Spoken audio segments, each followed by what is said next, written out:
किसी से मुलाकात करने जाते थे तो सबसे पहले तो लोग परेशान होते थे, ये बच्चा कहाँ से आ गया है।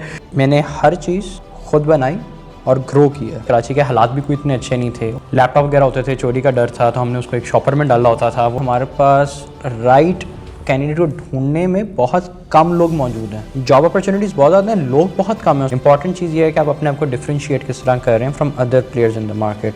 पहले स्कूल में गए, फिर कॉलेज में गए, फिर यूनिवर्सिटी में गए। आपने हमेशा पूरी ज़िंदगी अपनी एक चार दीवारी में गुजारी। आपकी इंट्रैक्शन रियल वर्ल्ड के साथ नहीं हुई। ना सिर्फ यूनिवर्सिटीज़ को बल्कि घर वालों को भी बच्चे को तैयार करना चाहिए। वह क्या, अपनी ज़िम्मेदारी, अपने खर्चे खुद उठाओ, अपने स्किल्स को लगातार पॉलिश करते रहें। टेक का ज़माना है, अगर आप अपने आप को पॉलिश नहीं करेंगे आप प्रोफेशनली ग्रो नहीं कर पाएंगे।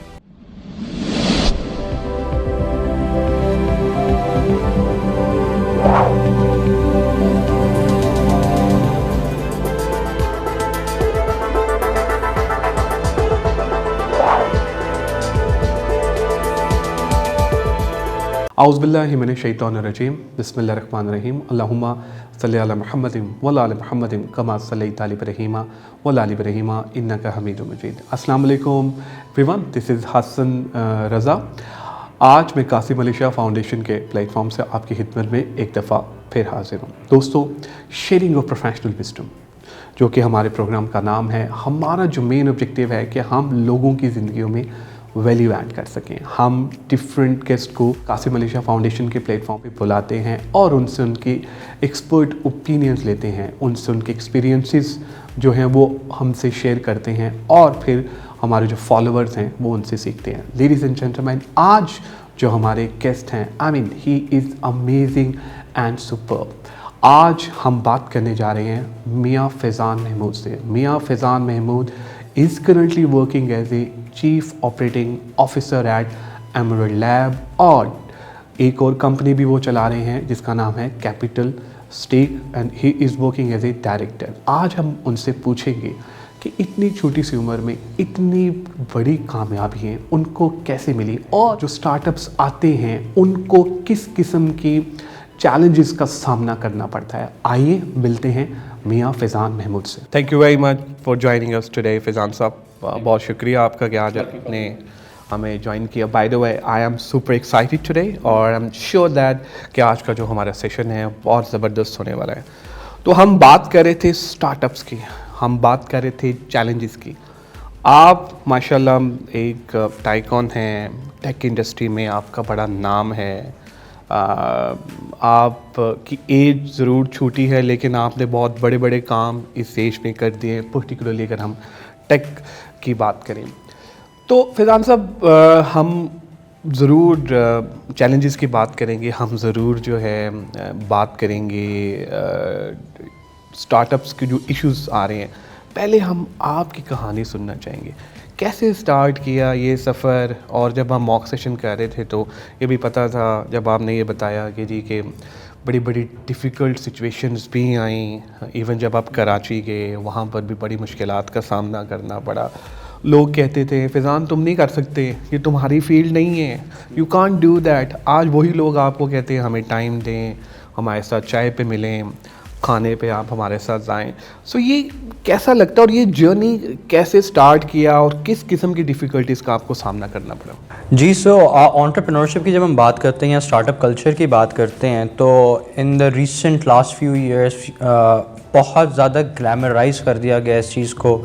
ये फीलिंग दे दी गई है कि हर बंदा स्टार्टअप कर सकता है, हर बंदा एंटरप्रेन्योर बन सकता है, जो कि एक किस्म का सच भी है। लेकिन उसके साथ साथ जो एक इम्पॉर्टेंट एस्पेक्ट है जो कभी आपको मीडिया पे नज़र नहीं आता या बहुत कम नज़र आता है, वो है इससे related challenges.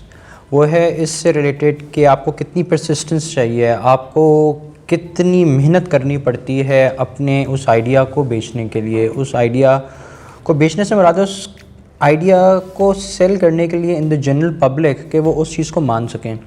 So in the same way अगर मैं अपनी जर्नी की बात करता हूँ, so I after my chartered accountancy I started focusing on entrepreneurship. मैं तब स्टॉक एक्सचेंज में थोड़ा बहुत इन्वेस्ट करता था, तो मैंने सोचा क्यों ना इस प्रोडक्ट को हम कमोडिटाइज़ करें, और लोगों को भी तो ज़रूरत होगी ऐसी चीज़ की। तो जब मैंने इस सारे प्रोसेस के अंदर घुसा तो मुझे पता चला कि पाकिस्तान स्टॉक एक्सचेंज के पास जो डाटा आता है, जो एनुअल रिपोर्ट्स आती हैं कंपनी की जो भी लिस्टेड हैं, वो हार्ड फॉर्म में ज़्यादातर होती हैं. So I along with my friend whose name is Faraz, हम लोगों ने सोचा कि कंपनी बनाते हैं. अब हम दोनों का बैकग्राउंड फाइनेंस से था, so we needed someone from the tech background. So that's where I looked around in my social circle, और मेरी वहाँ पे बिलाल जो मेरे कज़न हैं उनसे मुलाकात हुई. So that's how we started the company. और हम लोगों ने पाकिस्तान स्टॉक एक्सचेंज का जितना डाटा है उसको ऑनलाइन किया, उसको कन्वर्ट किया. And I was back then I was like I think 22-23. So whenever I would go to these meetings, किसी से मुलाकात करने जाते थे तो सबसे पहले तो लोग परेशान होते थे, ये बच्चा कहाँ से आ गया है. तो लेकिन अल्हम्दुलिल्लाह I found some very good people who supported the idea. उनमें से एक डॉक्टर सलमान शाह थे जो कि एक्स फाइनेंस मिनिस्टर पाकिस्तान के रह चुके हैं. फिर उस टाइम के जो मैनेजिंग डायरेक्टर थे स्टॉक एक्सचेंज के, नदीम नकवी साहब, उन्होंने बहुत पॉजिटिवली लिया. सो स्लोली हमने इस जर्नी को स्टार्ट किया.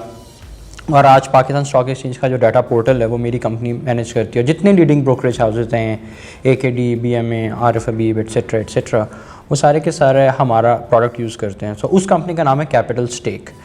सो Capital Stake was one company that I formed back in 2014. और उसके बाद जी मैंने सोचा कि let's try something new, something more exciting. That's when I partnered up with few of my friends in the US. Ali, Naqi और Chris नाम है उनका.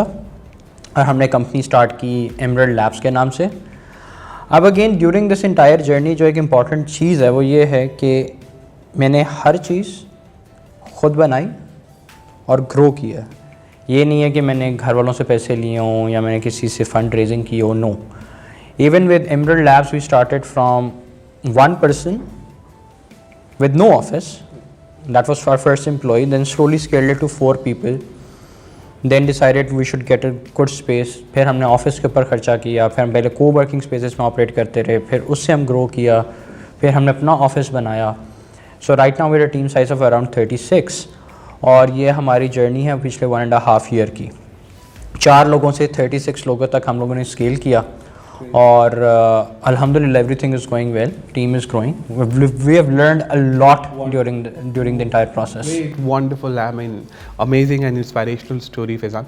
सो Faizan, like to know that अभी जिस तरह आपने कहा कि जी कि सारी चीज़ें अपने हाथ से बनाई और ख़ुद ही डेवलप की. अच्छा, एक ये बड़ा थोड़ा सा चैलेंज आता है एक एंटरप्रेन्योर को कि जी कि वो कहता है यार कि मैं जब अपने हाथ से करूँ तो एक परफेक्शन है, क्योंकि आपने एक चीज़ अपने हाथ से बनाई होती है ना, तो आपको ज़रा ज़्यादा बेहतर होता है.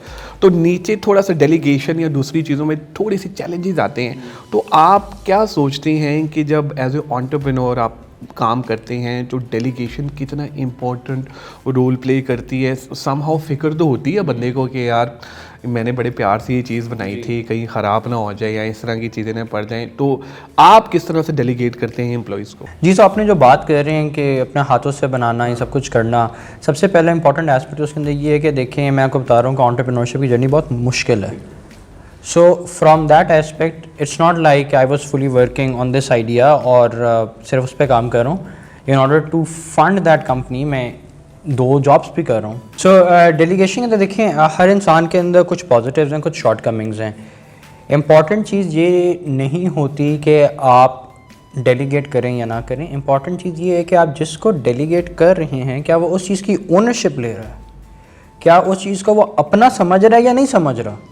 अगर आपको पता हो कि यार ये बंदा है, ठीक है, इसने शॉर्ट कमिंग्स है, लेकिन ये पूरी ओनरशिप ले रहा है, ये पूरा काम अपना कंप्लीट करेगा, so I don't think there is any harm in engaging that person. लेकिन जहाँ पे ओनरशिप का फैक्टर कम हो, वहाँ पे आपको डेलीगेशन करते हुए आपको देखना भी पड़ता है, अकाउंटेबिलिटी भी रखनी पड़ती है, और आपको थोड़ा सा डर भी लगता है कि यार मैं काम तो दे रहा हूँ, लेकिन अगर ये डिले हो गया तो मेरे बिज़नेस पे या मेरी टीम पे या मेरे ऑपरेशंस पे ऐसा नेगेटिव इम्पैक्ट आ सकता है. So I think in delegation the most important thing is how much ownership the other person takes of the work that is being delegated. वो इदारे की कितनी ओनरशिप ले रहा है, वो काम की कितनी ले रहा है, और अपनी रिस्पॉन्सिबिलिटी की कितनी ओनरशिप ले रहा है. Agreed, wonderful, rightly said. अच्छा, अब फैज़ान हम बात करते हैं एमरल्ड लैब, जो आप एक कंपनी चला रहे हैं जिसके आप चीफ ऑपरेटिंग ऑफिसर भी हैं. What is your strategy? आपकी क्या स्ट्रेटजी, आप किस तरह से हायरिंग करते हैं? क्योंकि हमें बहुत सारे लोग फॉलो कर रहे हैं काफ़ी मलेशिया फाउंडेशन के प्लेटफॉर्म से, यूट्यूब पे, और हमें फेसबुक पे लोग फॉलो करते हैं, तो बहुत सारी अपॉर्चुनिटीज़ आपके पास भी हैं। तो आपकी क्या स्ट्रेटजी होती है और क्या स्किल सेट आप देखते हैं हायरिंग के दौरान? आईटी इंडस्ट्री की जो एक अच्छी बात भी है और जो थोड़ी सी चैलेंजिंग बात भी है, मैं दोनों आपको एक्सप्लेन कर देता हूँ। अच्छी बात यह है कि आईटी इंडस्ट्री बहुत रैपिडली ग्रो कर रही है। पाकिस्तान की आईटी इंडस्ट्री बहुत स्पीड से ग्रो कर रही है और उसके अंदर मेजर फैक्टर ये है कि हमारा जो करेंसी एक्सचेंज का डिफरेंस है डॉलर टू PKR, वो इंटरनेशनल मार्केट के लिए पाकिस्तान को बहुत फीजेबल बना देता है। चैलेंजिंग बात इसके अंदर ये है जो कि ये इतनी स्पीड से ग्रो कर रही है, तो बहुत सारी कंपनीज इस इंडस्ट्री में हैं, और जब इतनी सारी कंपनीज इस इंडस्ट्री में हैं तो हमारे पास ह्यूमन रिसोर्स की, हमारे पास स्किल की, हमारे पास राइट कैंडिडेट को ढूंढने में बहुत कम लोग मौजूद हैं।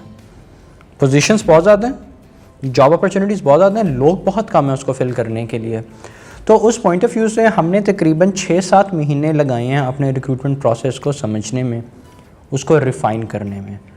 उसके अंदर ये है कि जी सबसे पहले जब भी हम कोई एडवर्टाइजमेंट करते हैं, हम उसको मुख्तलिफ प्लेटफॉर्म से शेयर किया, फिर हम अपना एक एप्लीकेशन ट्रैकिंग सिस्टम जो कि रिक्रूटमेंट की दुनिया में समझा जाता है सॉफ्टवेयर है जिसके थ्रू लोग अप्लाई करते हैं, उसके थ्रू हम करते हैं। फिर उसमें से शॉर्ट लिस्टिंग करने के बाद लोगों को हम ऑनलाइन असेसमेंट देते हैं, उनके स्किल को जज करते हैं। उसके बाद फिर हम प्रॉपर टेक्निकल असेसमेंट करते हैं उस बंदे की। And once all of that is done, तो या तो मैं या फिर मेरी जो US में टीम है वो इंटरव्यू कर लेते हैं, या बाज़ केसेस में क्लाइंट कर लेता है। So once that entire process is done, हम उस बंदे को हायर करते हैं। इंपॉर्टेंट चीज़ ये है कि आप अपने आप को डिफ्रेंशिएट किस तरह कर रहे हैं from other players in the market. So what I think that we are doing a good job at is कि हमारा रिक्रूटमेंट प्रोसेस बहुत अच्छा है, हमारी कैंडिडेट के साथ इंगेजमेंट बहुत अच्छी है, and at the same time जो हमारा ऑफिस है, हमारा जो वर्क इन्वायरमेंट है वो बहुत इंक्लूसिव है। So people get a lot of opportunity to learn and work directly with clients, which is kind of shadowed in Pakistan in other companies. So I think that is something that makes us unique. Great, wonderful, rightly said. अच्छा, Faizan, Covid आया, Covid की वजह से बड़े businesses जो थे वो बंद हो गए, आई मीन चल नहीं सके, लेकिन टेक एक ऐसा बिजनेस था जिसको एक बूम मिला, बहुत हायरिंग्स भी हुई हैं लोगों के रखी। अब ये कहा जा रहा है कि जी कोविड-19 अगर ख़त्म हो जाता है तो फिर दोबारा से टेक सेक्टर बैठ जाएगा। आप क्या समझते हैं कि वाकई ऐसा होगा कि टेक अब बूम करेगा? I think there is no stopping of tech. अब आपके सामने एग्जांपल है, कोविड हुआ तो only businesses that survived were tech. Foodpanda ऊपर गया, आपका एयरलिफ्ट ऊपर गया। इन द सेम वे आपके जो बाकी सोशल मीडिया प्लेटफॉर्म्स उस पर इंगेजमेंट काफ़ी हाई हो गई, जूम, गूगल मीट, सारे लोग वर्चुअल पे शिफ्ट हो गए। फिर साथ साथ आप देखें, पहले हम एज इंटरनेट के ज़माने में थे, फिर 2G आया, 3G आया, 4G आया और अब 5G आ रहा है। सो ये सारी चीज़ें किस चीज़ को एडवोकेट कर रही हैं कि जी हमारा जो टेक पे रिलायंस है वो डे बाय डे इंक्रीज़ होनी है। हम अभी घर में स्विच वगैरह यूज़ कर रहे हैं, फिर हम सारे स्मार्ट होम्स पे चले जाएंगे, गाड़ियाँ सारी ऑटोनोमस हो जाएंगी, इलेक्ट्रिक हो जाएंगी। सो ये सारे का सारा क्या है? ये सारे का सारा टेक है। So I don't think that even if Covid settles down कि जो आपकी जो टेक ग्रोथ है वो शायद थोड़ी स्लो हो, लेकिन there is no stopping it, it's gonna grow with time, there is no stopping it. Great, ज़बरदस्त। कुछ ज़रा आपकी जर्नी की भी बात कर लेते हैं जो कि आप मॉक सेशन में शेयर कर भी रहे थे। तो कुछ हमें ये भी बताइए कि जैसे कि जब आपने स्टार्ट किया और जब स्टार्ट किया तो कैसा जर्नी था, किस किस्म की डिफ़िकल्टीज़ आपको जो है उनका सामना करना पड़ा, इन अ सेंस कि जी कि जब आप जाते थे लोगों के पास, लोग कहते थे यार ये पता नहीं कोई छोटा सा कोई बच्चा आ गया है जो हमें कंसल्टेंसी देगा या हमसे बात करेगा, ऐसे नहीं। तो फिर कैसे उस सिचुएशन को हैंडल किया, और हमें वो भी ज़रा जर्नी बताएंगे जब आप ये भी मॉक सेशन में शेयर कर रहे थे कि जी आपने बड़े बड़े लंबे सफ़र भी पैदल तय किए, इवन के टैक्सी के लिए या उबर के लिए, करीम के लिए उस टाइम शायद पैसे भी नहीं होते थे। तो हाउ वी हैव मैनेज्ड, और आपके लिए ये जो सक्सेस है, कामयाबी क्या है? जी, सो जब मैंने कैपिटल स्टेक स्टार्ट किया तो I was in a government program called Plan 9। उसके अंदर स्टाइपेंड मिलता था लोगों को, वो 20,000 रुपये महीना था और 5 लोगों को मिलता था। तो 1 लाख रुपये आप समझे महीने का आपका टोटल ख़र्चा पानी था। अब उस 1 लाख के अंदर मैंने मेरी फ़र्स्ट हायर माहा जाफ़र थी जो जिन्होंने इंटर्नशिप से स्टार्ट किया। आज वो हमारी कंपनी की डायरेक्टर रिसर्च हैं, वो वहाँ पे थी। तो फिर जब हम लोगों ने सारा प्रोसेस स्टार्ट किया तो I told you that I literally started with my own bootstrapping methodology, जिसमें आप जो कमाते हैं वही लगाते हैं। तो चूँकि स्टॉक एक्सचेंज का हब कराची में था तो हमें कराची जाना था। तो गवर्नमेंट वाज काइंड इनफ, उन्होंने स्टार्टअप्स को सपोर्ट कर रहे थे, उन्होंने हमें कराची की टिकट दे दी। उन्होंने कहा यार वहाँ जाके जो करना है ना वो हमें नहीं पता। तो फिर मेरा जो कज़न था बिलाल, उसने अपने एक दोस्त को कांटेक्ट किया, उस दोस्त ने हमें एक और बंदे से कनेक्ट कराया, Nasir, which I am really grateful for कि नासिर सपोर्टेड अस। तो नासिर ने कहा यार तुम लोग मेरे घर स्टे कर लेना। तो जी हम नासिर के घर गए, एक मैट्रेस है सिर्फ। कराची हम जा रहे थे, कराची के हालात भी कोई इतने अच्छे नहीं थे, उस ज़माने में ऊबर करीम थी नहीं, तो डेली सफ़र करना एक तो चैलेंज था। फिर हमारा स्ट्रैटेजी थोड़ी सी ये थी कि लैपटॉप वगैरह होते थे, चोरी का डर था, तो हमने उसको एक शॉपर में डाला होता था। वो शॉपर लेके जाते थे, जब मीटिंग में जाते थे पैदल चल रहे माया चुंदरीगढ़ रोड के ऊपर, और मीटिंग में जाते थे तो वो लैपटॉप बैग के अंदर शॉपर डाल देते थे और लैपटॉप बाहर आ जाता था। So that is how we covered the entire journey. Bilal और मैंने स्पेशली हमने इसका कैपिटल स्टेक बनाई, हमने बहुत ज़्यादा कराची को घूमा, पैदल घूमा। आपके जितने बिग नेम्स हैं उनके साथ मीटिंग सिक्योर करना बड़ा मुश्किल था। तो वो एक था challenge, but it was I think a wonderful journey that if I reflect back now. Agreed, wonderful.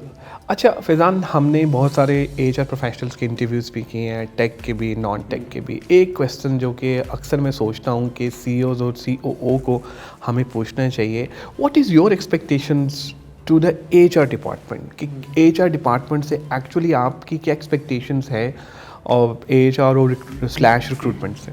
देखें, ज़्यादातर जो आपकी मैन्युफैक्चरिंग कंपनीज़ हैं उसके अंदर रिक्रूटमेंट HR डिपार्टमेंट के अंडर आता है। टेक कंपनीज़ के अंदर mostly recruitment is separate from HR। वो इसलिए है क्योंकि टेक के अंदर टर्नओवर रेट बहुत ज़्यादा है। टर्नओवर रेट इसलिए, अगेन जो मैं आपको पहले एक्सप्लेन किया था कि लोग कम हैं और अपॉर्चुनिटीज़ ज़्यादा हैं, तो वो रिक्रूटमेंट लेता है। अब रिक्रूटमेंट से एक्सपेक्टेशन ये होती है कि जो जॉब डिस्क्रिप्शन दी गई है पहले तो वैसा बंदा मिलना चाहिए। दूसरा ये कि वो हमारा कल्चरली फ़िट है या नहीं है। बाज़ लोग जो बड़े इदारे में काम कर रहे होते हैं शायद वो छोटे इदारे में फ़िट ना हो, जो छोटे में कर रहे हो बड़े में ना हो, तो वो इट डिपेंड्स ऑन आपका रिक्रूटमेंट किस तरह देख रहे हैं। और HR के साथ जो एक्सपेक्टेशन है वो ये है कि देखें, HR is a mediator, it is a facilitator who will communicate the message of the leadership to the team और टीम का मैसेज टू द लीडरशिप। अब लीडरशिप के बाद बहुत दफ़ा टाइम नहीं होता कि वो हर बंदे के साथ बैठें, हर बंदे के साथ काम करें। तो मेरे ख्याल से HR का जो प्राइमरी रिस्पॉन्सिबिलिटी है वो रिलेशनशिप मैनेजमेंट। एम्प्लॉयर और एम्प्लॉई का relationship management is something that we'll expect from the HR department to do. Wonderful. अच्छा फैज़ान, फाइनल क्वेश्चन वो ये है कि मैं देख रहा था कि आपका अपना एक MTO प्रोग्राम भी आप रन कर रहे हैं जिसमें आप फ्रेश ग्रेजुएट्स जो हैं वो रख रहे हैं। आप क्या समझते हैं कि यूनिवर्सिटी के पॉइंट ऑफ व्यू से, एकेडेमिया के पॉइंट ऑफ व्यू से, एकेडेमिया को बच्चों के लिए पर्टिकुलरली जो हमारे स्टूडेंट्स हैं किन स्किल सेट पे काम करने की ज़रूरत है? That's a very good question. Now जब मैं फ्रेश ग्रेजुएट्स के साथ इंटरेक्ट करता हूँ तो मेरा उनको सिर्फ जो मेजर पॉइंट होता है वो ये कि आपने देखे अपनी पूरी ज़िंदगी जो है ना, पहले स्कूल में गए, फिर कॉलेज में गए, फिर यूनिवर्सिटी में गए, आपने हमेशा पूरी ज़िंदगी अपनी एक 4 दीवारी में गुजारी है। आपकी इंटरेक्शन रियल वर्ल्ड के साथ नहीं हुई। रियल वर्ल्ड बहुत मुख्तलिफ है। जब आप अपने स्नैपचैट पे या इंस्टाग्राम स्टोरी पे, जो आजकल के बच्चों का मेजर सोर्स ऑफ इंफॉर्मेशन है, उस पर देखते हैं जी कोक स्टूडियो में एक बंदा काम कर रहा है और जी वो आतिफ असलम से भी मिल रहा है, अली ज़फ़र से भी मिल रहा है, पार्टी चल रही है, हर रोज़ चिल सीन है। अब उस बच्चे को ये नहीं पता कि वो आतिफ असलम 5 मिनट के लिए तो आया हुआ है, लेकिन उससे पहले जितनी कोऑर्डिनेशन करनी पड़ी है, जितने वेंडर से डील करना पड़ा है, जितनी प्लानिंग करनी पड़ी है, वो सारा पार्ट भी तो है एक। तो मेरी एक्सपेक्टेशन जो यूनिवर्सिटीज़ के साथ है वो ये है कि देखें, सबसे पहले तो आप बच्चे को रियलिटी चेक दें कि ये देखो life will be different. Second चीज़ है कि जो हमें ना सिर्फ यूनिवर्सिटीज़ को बल्कि घर वालों को भी बच्चे को तैयार करना चाहिए वो है कि अपनी ज़िम्मेदारी, अपने ख़र्चे खुद उठाओ। पेरेंट्स पे डिपेंड ना करो, बहन भाइयों पे डिपेंड ना करो, अपनी ज़िम्मेदारी खुद उठाओ, खुद कमाओ, अपने खुद खर्चे पूरे करो। ये रिस्पॉन्सिबिलिटी देना बहुत ज़रूरी है। और लास्ट थिंग वो ये है कि हमें फोकस करना चाहिए एथिक्स पे, वर्क एथिक्स पे, कि आप कमिटमेंट से काम करें, रिस्पॉन्सिबिलिटी लें और अपने स्किल्स को लगातार पॉलिश करते रहें। टेक का ज़माना है, अगर आप अपने आप को पॉलिश नहीं करेंगे आप प्रोफेशनली ग्रो नहीं कर पाएंगे। Thank you very much, Fazan, for your valuable time, for your support. I really enjoyed the whole discussion, and thank you. Thank you everyone for watching the episode of Qasim Malaysia Foundation के page पे आपने ये देखा, and I'm sure that कि आपने बहुत कुछ सीखा होगा और इस पूरी डिस्कशन को एंजॉय भी किया होगा। फैज़ान महमूद जो कि चीफ़ ऑपरेटिंग ऑफिसर हैं एमरेल्ड लैब के और डायरेक्टर हैं कैपिटल स्टेक के, ये आज हमारे साथ थे। क्या ज़बरदस्त डिस्कशन इन्होंने की और इन्होंने हमें ये भी बताया कि देखें, अगर आपने इस कॉर्पोरेट वर्ल्ड का, इस टेक में अगर आपने मुकाबला करना है तो आपको तैयार होना पड़ेगा, टेक्नोलॉजी के साथ आपको प्यार करना पड़ेगा, टेक्नोलॉजी आपको सीखनी पड़ेगी। यही बताया इन्होंने कि जी there is a gap academia में और हमारा जो कॉर्पोरेट सेक्टर में यही गैप है, क्योंकि हमारे पास एक्सपेक्टेशंस जो हैं वो उस तरह से फुलफ़िल नहीं हो रही होती हैं कॉर्पोरेट वर्ल्ड की। बच्चा उस तरह से स्किल्ड और ट्रेंड नहीं आ रहा होता, उसको रियल टाइम सिनेरियोज़ का नहीं पता होता। तो आज हम इनके मशकूर हैं कि इन्होंने हमें एक दफ़ा ये सारी चीज़ें जो हैं वो बताई। Do follow us on the Qasim Malaysia foundation page और दुआओं में याद रखिएगा। Thank you very much, take care, bye bye.